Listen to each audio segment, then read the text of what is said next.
வணக்கம். இன்னைக்கு நாம பார்க்க போற இந்த அலசல் ரொம்பவே இன்ட்ரெஸ்டிங்கான ஒண்ணு. இணையத்துல ஒரு தகவல் எப்படி பேக்கேஜ் செய்யப்படுது, அதுக்கு பின்னாடி இருக்கிற தந்திரங்கள் என்ன அப்படிங்கறத பத்தி தான் ஆழமா பார்க்க போறோம். நம்ம தினமும் எத்தனையோ நியூஸ், எக்கச்சக்கமான ஹெட்லைன்ஸ் ஸ்க்ரோல் பண்ணிட்டே இருக்கோம் இல்லையா?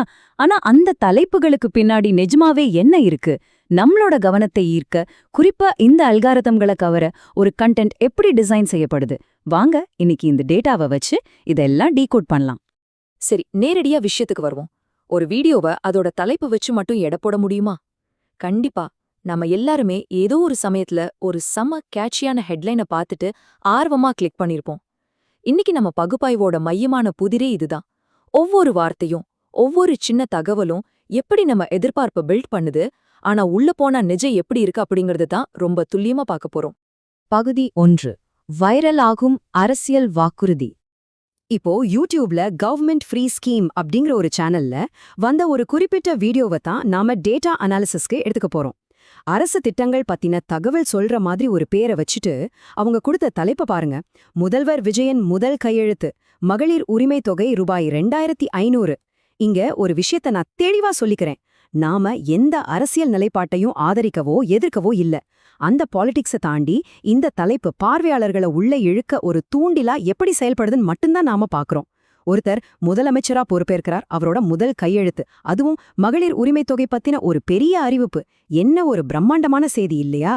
இந்த மொத்த தலைப்புலையும் டக்குன்னு நம்ம கண்ணை உறுத்துறது இந்த 2500 அப்படிங்கிற நம்பர் தான். எப்பவுமே டிஜிட்டல் மீடியாவில் நம்ம அட்டென்ஷனை உடனே கிராப் பண்றதுக்கு எண்களை ரொம்பவே ஸ்ட்ராட்டஜிக்கா யூஸ் பண்ணுவாங்க. சும்மா மகளிர் உரிமை தொகை உயர்வு அப்படின்னு சொல்றதை விட ரூபாய் 2500 அப்படின்னு ஒரு கச்சிதமான நம்பரை போடும்போது நம்ம மூளை அதை டக்குன்னு நம்பிடும். அது ஒரு சைக்கலாஜிக்கல் ட்ரிக் அப்படின்னு கூட சொல்லலாம். இந்த நம்பர் உங்களை உடனே அந்த வீடியோவை கிளிக் பண்ண வைக்கிற ஒரு மேஜிக் மாதிரி செயல்படுது. பகுதி 2. மெட்டா டேட்டாவை டீகோடிங் செய்தல். இதில் என்ன சுவாரஸ்யம்னா, இப்போ ஒரு முக்கியமான கேள்வி வருது. இந்த வீடியோ எப்படி கரெக்டா உங்களை வந்து சேருது? இது வெறும் அந்த கேட்சியான ஹெட்லைனை மட்டும் நம்பி இல்லைங்க, முழுசா சர்ச் அல்காரிதம்களை சார்ந்துதான் இருக்கு. அதுக்காக அவங்க யூஸ் பண்ணியிருக்கிற அந்த மறைமுக தொழில்நுட்பம் தான் இந்த மெட்டா டேட்டா.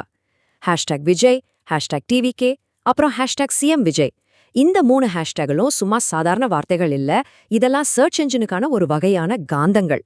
அரசியல் ஃபாலோ பண்றவங்க, ஆதரவாளர்கள் இணையத்துல எதை தேடுவாங்கன்னு ரொம்ப துல்லியமா கணிச்சு இதை இணைச்சிருக்காங்க.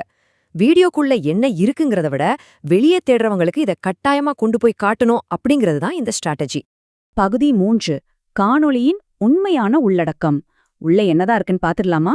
இதுவரைக்கும் நாம அந்த வீடியோவோட பிரம்மாண்டமான வெளிப்புற செட்டப்பை பார்த்தோம். இப்போ கொஞ்சம் மூச்சை இழுத்து விட்டுக்கோங்க. ஏன்னா அந்த பெரிய அரசியல் பேக்கேஜிங்கு பின்னாடி நிஜமாவே என்ன இருக்கு தெரியுமா? இது சீரியஸா ஒரு நம்ப முடியாத கான்ட்ராஸ்ட். ஒரு பக்கம் பாத்தீங்கன்னா 2500 ரூபாய் மகளிர் உரிமை தொகை அப்படின்னு ஒரு மிகப்பெரிய தலைப்பு. ஆனா இன்னொரு பக்கம் அந்த வீடியோவோட உண்மையான டிரான்ஸ்கிரிப்ட், அதாவது உள்ளே பேசப்படுற வார்த்தைகள் என்னன்னு பாருங்க.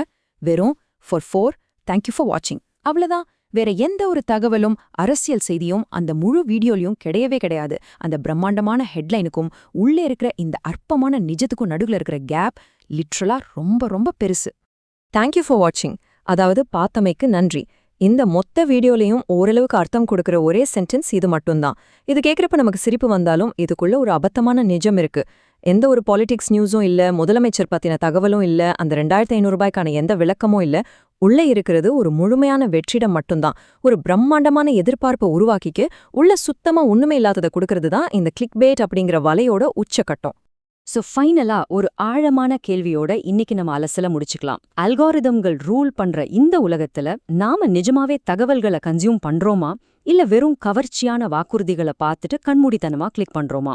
மீடியா லிட்ரஸி, அதாவது ஊடக கல்வி அறிவு அப்படிங்கிறது இன்னைக்கு ஒரு ஆப்ஷன் இல்லைங்க, அது நம்ம எல்லாரோட கட்டாயம். இனிமேல் ஒவ்வொரு முறை ஒரு பிரம்மாண்டமான தலைப்பை பார்க்கும்போதும் அது உண்மையா இல்ல அல்காரிதத்தை ஏமாத்த விரிச்ச வலதானான்னு ஒரு நிமிஷம் யோசிச்சு பாருங்க. ஹெட்லைன்ஸை தாண்டி உண்மையான தகவல்களை தேடுற பழக்கத்தை நாம வளர்த்துக்கணும். இந்த அனாலிசிஸ் கண்டிப்பா உங்களுக்கு ஒரு புது பெர்ஸ்பெக்டிவ் கொடுத்திருக்கும்னு நம்புறேன். தொடர்ந்து யோசிப்போம், விழிப்புடன் இருப்போம்.